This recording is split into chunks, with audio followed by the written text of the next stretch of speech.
Seguimos con el doctor en filosofía Manuel Bermúdez Vázquez. Es profesor titular de la Universidad de Córdoba en España, académico de la Real Academia de Ciencias, Bellas Letras y Nobles Artes de Córdoba, hablando justamente de la posverdad, la importancia y el por qué debemos primero saber qué es, cómo se usa y bueno, justamente qué debemos hacer para protegernos como sociedad y no ser tan fácilmente manipulables, profesor. A mí me gustaría dar un paso atrás primero para, por ejemplo, ver ejemplos en el pasado que son demoledores. El caso que mencionaba usted previamente, el caso de Hitler, recuerde que el ministro de propaganda de Hitler, Goebbels, Ujú. tenía un enorme poder de control de los medios de comunicación en la sociedad alemana de los años 30. La frase que más se conoce y que aparece en los manuales, incluso de filosofía política, es aquella que se atribuye a Goebbels que dice que una mentira repetida 1000 veces se transforma en verdad. Y de acuerdo, eso podemos estar de acuerdo. Pero sí que le quiero mencionar otra frase, también de Goebbels, el ministro de propaganda nazi, que me parece mucho más preocupante y que la vincularía directamente con el concepto de posverdad del siglo XXI. Y es la siguiente. Goebbels decía, 2 más 2 son 5 si Hitler lo quiere. Repito, 2 más 2 son 5 si Hitler lo quiere. Con esta frase lo que estaba poniendo de manifiesto el ministro nazi de propaganda era el enorme poder que tenía sobre la población alemana. Ujú. Y eso es una de las preocupaciones que nosotros podemos poner sobre la mesa a día de hoy. Cuando nosotros vemos que conocimientos que estaban plenamente asumidos, por ejemplo, las vacunas, la esfericidad de la Tierra o incluso el inevitable y preocupante aumento de la temperatura global están ahora siendo puestas en cuestión, nos percatamos de que hasta el conocimiento científico que está más validado y más asumido es puesto en Sin duda. solfa. Efectivamente. Y eso es, si logramos nosotros poner en duda lo que casi nadie pone en duda, imagínense que no ocurre con las cuestiones vinculadas a la ideología, que ahí aparecen un montón de factores de corte incluso emocional. Claro, yo entiendo que se ponga en duda, ¿no? Que se cuestione, eso es parte del pensamiento crítico. ¿Cuál es la diferencia con lo que usted está planteando, por ejemplo, de poner en duda lo que ha sido el manejo de la pandemia? En el caso incluso de información que va saliendo, reconocido por las farmacéuticas de los errores cometidos dentro de lo que fue la emergencia, ¿no? Y de soluciones que quizás para algunos no han sido realmente soluciones, sino más bien han sembrado problemas en muchos cuerpos, donde, bueno, se puso la vacuna, el protocolo de vacunas de algunas de estas que están cuestionadas. Entonces ahí también la duda es válida, es necesaria para el pensamiento crítico. En el caso de la pandemia de COVID, ahí hubo un momento clave en el que el miedo caló en todos los sectores de la sociedad del mundo entero.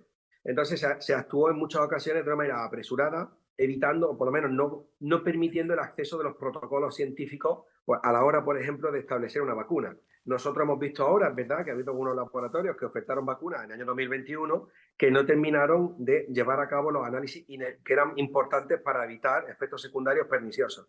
Pero peor aún veo yo que en ese desconcierto inicial que supuso la COVID, la pandemia del COVID, se Ujú. propusieran decisiones que fueron letales en algunos casos, ¿de acuerdo?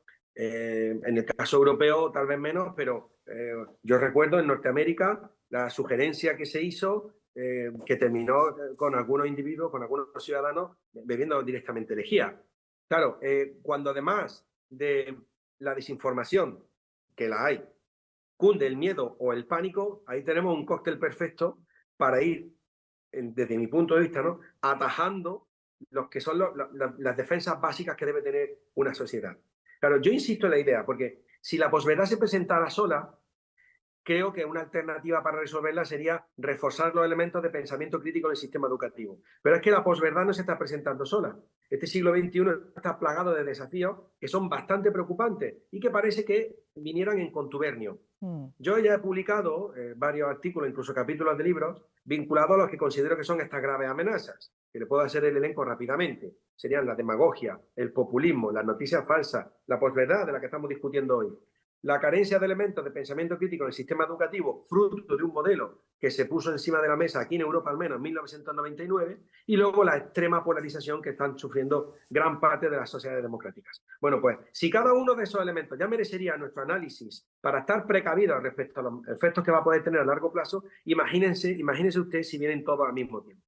Claro, en el caso del discurso por verdadero, insisto en la primera idea con la que comenzamos la entrevista, el hecho de que aquí el receptor del mensaje tiene una responsabilidad aumentada. A ellos le tenemos que sumar la enorme influencia, el enorme poder que tienen las redes sociales, y Ujú. uno solo consume determinados contenidos que están vinculados a un sesgo ideológico o a una Exacto. aproximación de la realidad. Y entonces, como uno no ve lo que hay al otro lado, cada vez hay menos puentes que se puedan tender entre esos extremos polarizados. El problema es que nos pueden colocar cerca del conflicto. Y es lo que Total, está ocurriendo en Europa. presas fáciles de manipulación y de conflicto. Entonces ahí también, ¿cuál es la recomendación para terminar? De poder ver más allá, de poder protegernos como sociedades, como siempre insistimos en el pensamiento crítico, pero ¿cómo lo vamos cultivando, profesor? Porque hay un En liderazgo, hay el, muchos líderes en general, no solo en la política, sino incluso en otros sectores que, bueno, de diferentes escalas que van disparando hasta teorías, por ejemplo, conspirativas, que tienen algún propósito. No creo que ahí se esté haciendo solamente de una manera, pues simplemente para probar al mercado, ver cómo se responde. Ahí me parece que hay intereses ocultos, ¿no? Entonces, ¿cómo protegernos de toda esa desinformación, información con un doble interés? Mm. Por una parte, quiero comenzar hablando por la parte final, ¿no? El hecho de que gran parte de las teorías conspirativas que se van por ahí promulgando, lo que persiguen es fomentar el discurso del odio, porque el discurso del odio lleva de nuevo a la cohesión de los grupúsculos y a la polarización, que es uno de los intereses que gran parte del arco ideológico político de nuestro tiempo está persiguiendo. Y eso creo que habría que cuestionarlo. Respecto a cómo protegernos de esta situación, yo sigo confiando en que la educación es la clave.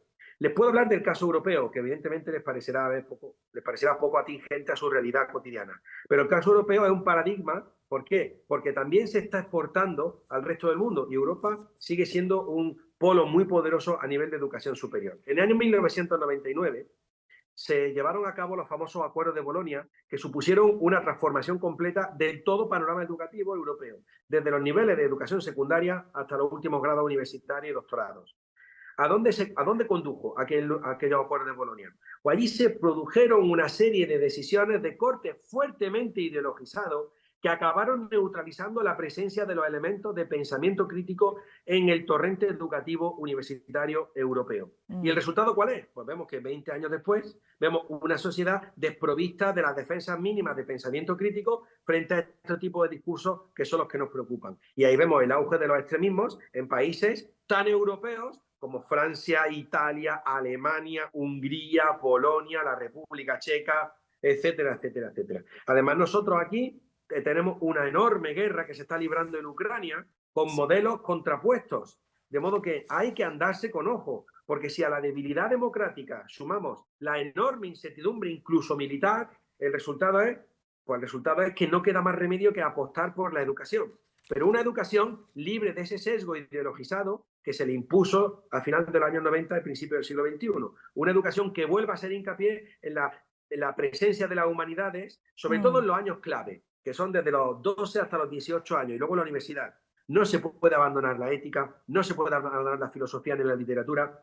Hay un libro escrito por Martha Nussbaum, que es una filósofa norteamericana que recibió en 2012 el premio Príncipe de Asturias de las Letras, un premio muy prestigioso a nivel global, que ella ya advierte de que las democracias necesitan de las humanidades y nos avisa de los ejemplos de lo que ocurrió en la India en los años 80, cuando la India, siguiendo un modelo también neoliberal muy agresivo, acabó eliminando la presencia de las humanidades de su sistema educativo en secundaria y bachillerato. De modo que quitaron literatura, filosofía e historia y la sustituyeron por asignaturas completamente instrumentales, del tipo de economía, emprendimiento, liderazgo. ¿Cuál es el resultado? El resultado es que, aunque no aparezca en las parrillas de noticias televisivas, en la India hay a día de hoy mayor número de enfrentamientos de lucha entre castas, enfrentamientos religiosos y mayor número de muertes que se producen a nivel civil a causa justamente de cómo se ha ido debilitando, corroyendo, neutralizando esa empatía necesaria que es la identificación de al mirar a Sí, los sí. ojos a alguien y ver una persona, no un rival o un enemigo. Y eso es lo que se ha perdido con los modelos educativos actuales. Y hay que cambiarlo drásticamente. Mucho por hacer,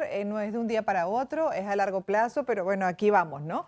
Aunque sea sembrando en la audiencia, en este caso, pues el interés de ir más allá, de averiguar además sobre situaciones como esta, por ejemplo, el uso de la posverdad como recurso para manipularnos, para llevarnos incluso a una polarización perniciosa, para nada saludable en ese propósito de bienestar general, individual, pero también hasta mundial. Gracias por haber estado con nosotros, profesor.